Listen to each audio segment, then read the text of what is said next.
Selecting or narrowing down the crate style templates to a preferred and manageable number is one of the most important things you can do to have Crate Pro work for you quickly and effectively. In the Preferences module, you will go to the Construction Basis tab, and this will give you an overview to identify how Crate Pro is separating or categorizing the crate style templates. Typically, to get started, a light duty style is based on the skids or runners running front to aft or widthwise. If it is a lumber base on your light duty style, the lumber will be calculated to run left to right. Rubbing strips, which sit below the skids, are not required, often not used, but if they are, they will typically run left to right. On light duty, if it's a plywood base, most of the crate style templates will show that that base is cleated. I know some people don't, and you can remove that cleating if you choose to, and or you can select a crate style template that does not put cleating on a lumber base. Medium duty and heavy duty will end up being exactly the opposite, where the primary skid or runner will run lengthwise, and then if you have a lumber base, it will run widthwise or front to back. Rub strips on a medium duty, if they exist, are segmented. As you will see here, they do not run full length. They are also not required. When you look at the image, you also see headers, load members. These are also not required, but they may be automatically added based on the style that you select. You can remove them if you already use medium duty construction methodology. It's very simple to do. Heavy duty is very similar to medium duty, where the primary skid or runner is running lengthwise, the lumber is running widthwise or front to back.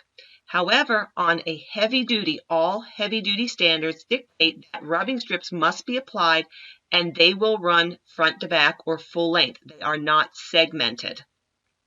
Once you have decided which of these styles based on the base, and there are other differences, but based on those bases are the categories that you want to go ahead and look at, you can go to the Styles tab and go to About Style Letters and Numbers. This is available as a printout on your member support portal in Getting Started.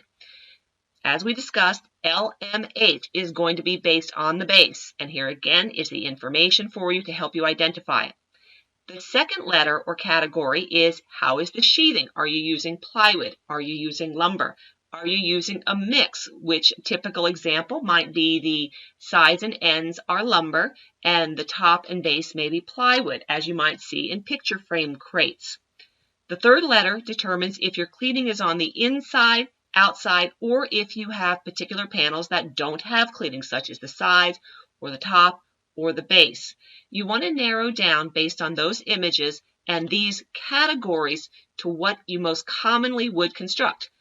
Companies currently that we've been working with will choose between 2 and so far 18 different style templates based on what they build, broken down between light, medium, and heavy duty.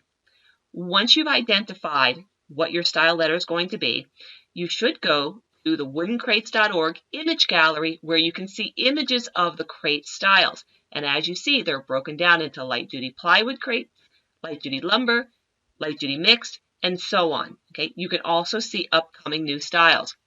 When you click on the image, it's going to further break it down into the different categories of LP is an inside plywood cleated crate. Okay, you can continue down this list and you can see LPO, those are outside cleated crates, but they are further broken down into 100s, 200s, 300s, and 400s. That information is available right in your Crate Pro about style letters and numbers. And there is a cheat sheet to have pictures of these to make sure you can print it out and you can use it to select your crates. So interlocking cleatings is the 100 and the 200 series crates. So if we look at these images, and we're going to go to the LPO to make it simple, that is called interlocking. Okay? If we want to go ahead and see what a load-bearing cleat arrangement is, and it's easier obviously to see on the images that are outside cleated, that is called load-bearing. What do you typically do? Select that and that will take you into the category. You may need to make sure you click on large, otherwise you may just be seeing the thumbnails and it's awful hard to define what you're going to use based on a thumbnail. When you look at these pictures, you've got one more decision you can make based on the 100, 200, 300, or 400 series. The 100s and 300s, the cap is completely on the base. And we can see this better. Let's go to a lumber one because we can see the lumber better.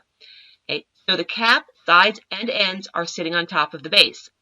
Another base out, or where the cap sits on the base, would be the 100 and 300 series where the ends will drop down. So if the end panels drop down to the top of the skids or to the floor, but you can see the base on the side or any portion underneath that cap, it is a base out style. So it is a 100 or 300 series crates.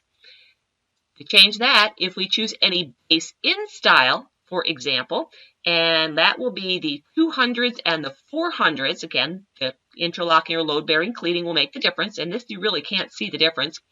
But the base is completely inside the cap on the 200s and 400s.